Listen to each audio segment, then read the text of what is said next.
hope that you're all really well. If you're new here, my name is Lucy and I am a parenting vlogger, blogger, Instagrammer, all that sort of thing. And I'm also getting married in just 3 weeks' time. So I am marrying Scott. I am so excited. We've been engaged for, I think it's like nearly 3 years, or yeah, like 2.5 years now we've been engaged. So we've been planning our wedding all this time and it's finally just around the corner. I'm getting messages constantly on Instagram asking me for wedding related videos, but I wasn't really sure what sort of thing to film without kind of showing you a lot of stuff that's going to be at the wedding, which of course I'd love to do, but I don't really want to ruin it for the people that are attending the wedding and sort of giving away any surprises or anything. So yeah, I wasn't really sure what sort of videos you wanted to see, but I thought the best thing to do was to start off with a wedding Q&A. So I popped a story over on Instagram and I asked for your questions, and I've had some really good ones, so I'm just going to jump into it and answer them. So the first question: I get married in 4 weeks, how are you coping with the last minute organising and stress? I must admit, I'm not really that stressed and I don't really know why, and I'm worrying that I'm not stressed, which is really silly because I'm actually getting more stressed about not being stressed. I don't know, I'm just quite a laid back person, I'm quite relaxed. I do get anxious and sort of apprehensive about things, but for some reason I'm just not that stressed about the wedding planning. I feel like a lot of our planning and even a lot of our paying for things was done so long ago that it's kind of like something I'm really looking forward to now, and I'm really glad that I don't feel stressed. But yeah, I'm coping quite well. There's a lot of last minute things to do, and I really do think that in the week leading up to the wedding I am going to be stressed because I'm just going to feel like I've forgotten a million things, and I might actually remember things that I have forgotten that I need to sort out. So the next question ties in quite nicely. Have you got a wedding planner or are you organising it yourself? So we are organising it ourselves, me and Scott.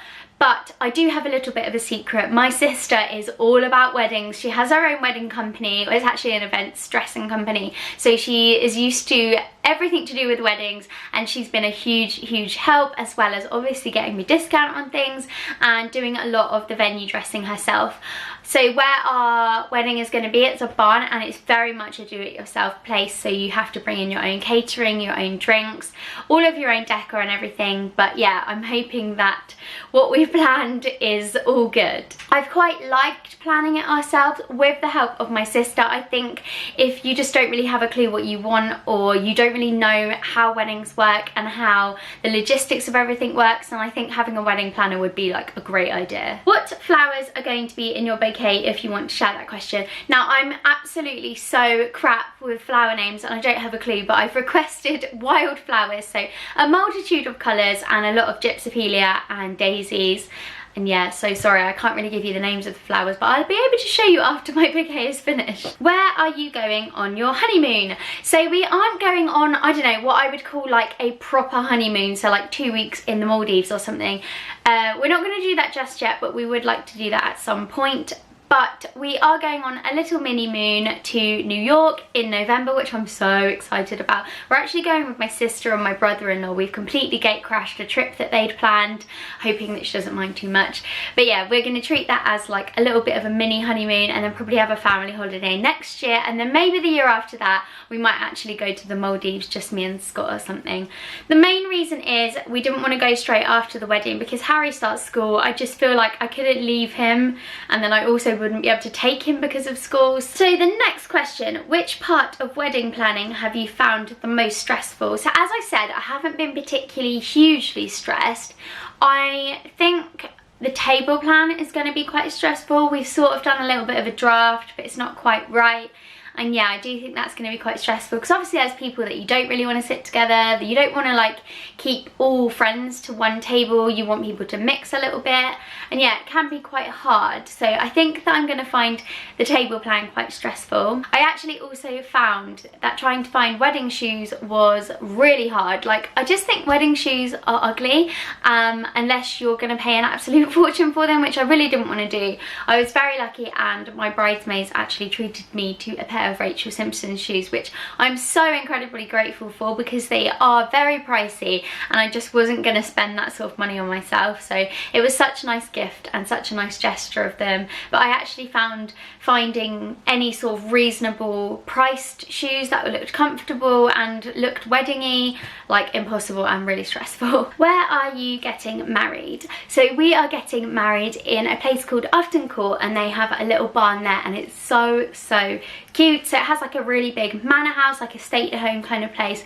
and then a barn on the side. And it's actually a charity or educational trust sort of place. I don't really know what you call it, but basically they run a charity there where they take disadvantaged children there for school trips. There's like lots of medieval and Tudor sort of features to it, and all of our venue fee goes back into the charity, which I really loved. What are your best wedding planning tips? So I would say my best tips would be, if possible, give yourself a lot of time to plan it. I think 2 years is really good amount of time to be able to research where to get married, research photographers, etc. And yeah, I definitely would say that would be my #1 tip. I think my second tip would be to be a bit selfish. It's probably the one time in your life where you can be really selfish and you want to plan a wedding that's really special for you and your partner. It's not about everybody else, and I think I quickly realised that you can't please everybody, whether it's people that you think you should have to invite or people you want to invite, or if it's to do with the food that you want or even the venue choice. A lot of people, you know, listen to their families and friends, but ideally you just want to listen to what it is that you and your partner really want, because it's your special day and it only happens once, most of the time anyway. Did you set a budget for your wedding plans, or did you just go with what you wanted regardless? So we kind of went with what we wanted regardless, but money was obviously an object. We're not like rich or anything, and I think we just had it in our heads that we wanted to have a wedding between £10,000 and £15,000, which, when I say it like that, is such a lot of money, but realistically that is how much weddings cost. And I think we managed to keep it within £15,000, which for me I'm really happy about. We've had a little bit of help with different things, so different family members have paid for certain things, and as I said, because my sister's in the wedding industry, I've had a little bit of a helping hand with saving on things from her as well. The next question is, how excited are you? I don't think I can explain to you how excited I am. I actually cannot wait. And the next question is, are you nervous? I am nervous not to get married, because I've been with Scott for like nearly 8 years now and I'm very happy with him. I'm just more nervous about the fact that it's all about us and all eyes are on us and everything that we've planned, and I just want it to go really smoothly and for everyone to have a nice day. So the next question, do you have a theme for your wedding? I don't really have a theme as such, other than the fact that it's in a barn, so I wanted it to be very earthy, very rustic, wild flowers, etc. But I also love sparkle, so we're having a little bit of rose gold and copper in there as well, and hopefully it all kind of like marries together. How long did it take to find your dress, and did you know it was the one? So it took me quite a while. I only went to 3 dress shops, but I did a lot of online research and I actually went for exactly what I thought I wanted, which is quite unusual. I think a lot of people have something in their head, go and try things on and end up coming out with something completely different, but I've actually come out with exactly what was in my head.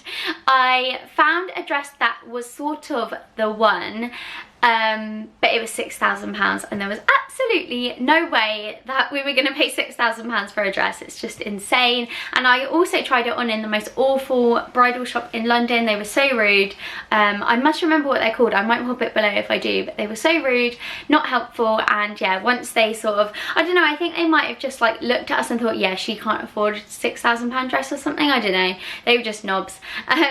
But anyway, so I came away a bit disappointed because I'd had a bad experience, and I'd also found such a nice dress, and I was worried that I just wasn't going to find anything again like that. And then I decided, hang on, I could just get something made. So I basically gave my wedding dress designer, they're called Naughty or Shallow, I'll pop a link below. But yeah, I gave Naughty or Shallow the design of the dress that I liked, and they basically made me a dress that is 10 times better, and I absolutely love it. I had my final fitting like 2 weeks ago, so I guess you could say it took me quite a long time to find my wedding dress. So next question, did you and future hubby want a different type of venue or anything big, and how did you compromise? So there was one thing me and Scott probably would have done, and that is to get married abroad, perhaps like in Greece or Italy or France or something like that. But I think the health of his dad and my dad actually at the time when we were planning it wasn't great, so it was just out of the question really. But yeah, if we didn't have to think of those factors, I definitely think that we would have got married on a beach somewhere. But other than that, we both went to our venue. It was literally the first venue we saw and we absolutely adored it, and we both, yeah, there was no compromise involved. So the next question is probably quite a good question, and it's, what order would you recommend organising and booking the things that you need? So this is no way like I don't know, this is no way like a guide, but this is the order we booked things in. We booked our venue first. That is probably your most important thing. You can't book anything else until you've got your venue confirmed. So we booked our venue first. We then booked our registrars. That's really important. I had no idea what a registrar even was or what you had to do. You have to make sure that they're available on the date that you're getting married. And then we booked a photographer and videographer, as they are a pretty crucial part of your day. We then booked our caterers, as obviously that's very important. And then I think the rest of the things we sort of booked a few months down the line. So we booked a DJ, hairstylist, makeup people. Who else is there on this list? Obviously, I've got my sister to do my table dressing and stuff, but you probably want to book your table dressing and your event styling quite early on. Oh, the next question is so cute. Any spare places at your wedding for someone who loves your content? Oh, you're so nice. That was from @MummyGeorgiaB. I wish there was, but there isn't. But hopefully you will feel like you're there from watching the videos and seeing all of the pictures. Next up, on the big day, who do you think will be the first to cry and when? So I think I will probably be the first one to cry. I don't think anyone's going to cry like the morning of the wedding, getting ready and stuff, because I think I'm going to be like really excited and things like that. But yeah, I think it will be me crying as I walk down the aisle. I've just got it in my head that I'm going to cry. I'm a crier at weddings. Like, I will cry at someone's wedding that I don't know. I just look at people in love and I just think it's like the nicest thing ever. So yeah, I think that it will be me crying down the aisle. I don't know if anyone else will cry. I can't imagine my dad crying when he sees me or anything like that. I don't think Scott's gonna cry either. So yeah, I think it would just be me crying my eyes out and ruining my makeup. Has Scott taken much interest in any wedding planning, or is it more going with what you want? I would say that Scott has taken way more interest than I thought he would, and that I'd also want him to. But I don't know, I just feel like it's my day. I'm just kidding. Of course it's his day as well, but little things that I didn't really think that he'd care about, like table decorations and stuff, I just thought he'd be like, yeah, whatever. But you know, I've shown him things and he's like, yeah, I don't like that at all. But to be honest, I think I have better style than him, so I think me planning it all and doing all the decor is probably a better idea. Oh, this is a good question. What are your essentials and will spend more money on versus your not so fussed will go cheap on? So I'll start with what I'm not fussed about, and that is a cake. I am like, I almost got to the point where I was like, I don't really want to have a cake, and I still don't really know why we have one, because I don't really think that our wedding is very traditional or formal, and I don't really understand what the cutting of the cake really is, and for me, I just find it a little bit cringe. It's not really high on my list of things to pay for, and when I was getting quotes from cake companies, they were charging like at least £250 for a very basic Victoria sponge, and I was like, no. I understand like they take a lot of work and obviously like transportation and all of that stuff, but it's just something that I'm not really willing to spend on. We've actually bought our cake from M&S and I don't really care what it looks like that much. It's like a naked cake with layers. We're going to stick some strawberries and some icing sugar on it, a cake topper, and I'm pretty sure that it's going to do the job. Things that I wanted to spend a little bit more on, I think it's kind of obvious, like the dress, the boys' suits, even though that they didn't both cost an absolute fortune, but those were the things that I would have been more willing to spend money on. I think table decorations and styling can be very DIY. You don't need to spend a lot of money. Most of mine is just jars that we've saved up, loads of fairy lights, and my florist just popping a few things in. I was willing to spend a bit more on a photographer and a videographer, as obviously I love doing this. It would be nice to have some nice pictures and a nice video. So yeah, those are the things that I would splurge on and save on. So sort of similar to this next question, have you done any DIY DIYs to cut costs, like table settings, etc. So as I said, I've done a lot of the table decorations myself. I've also made some signs myself, some crates that say different things on. We're doing our DIY Pims table. What else have I done? We've done our table plan ourselves. Yeah, there's pretty much quite a lot of DIY stuff. I've got my own little photo booth rather than paying for one of those. I'm quite creative. I like to do those sort of little things, so it wasn't really like a big chore for me, but I can understand why a lot of people don't want to do all the DIY because it does take a lot longer than you think. So someone has asked, whose wedding are you most inspired by? I actually don't know. I don't really have an answer for you there because I've been to quite a few weddings, but they're all so very different and I want our own sort of wedding. I've actually never been to a wedding in a barn before, but I've always wanted to get married in one, which is funny.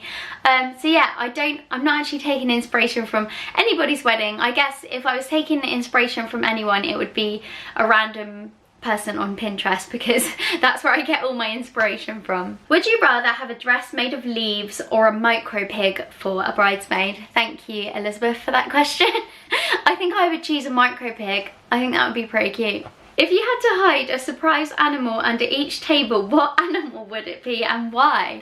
Oh god, I reckon maybe like a really, really tiny, like cute kitten or a really tiny, cute rabbit or something. A lot of people don't like cats, so maybe a rabbit. Just like a little furry rabbit so that people could like, I don't know, they'd touch it with their feet and be like, what is that? That was a really weird question.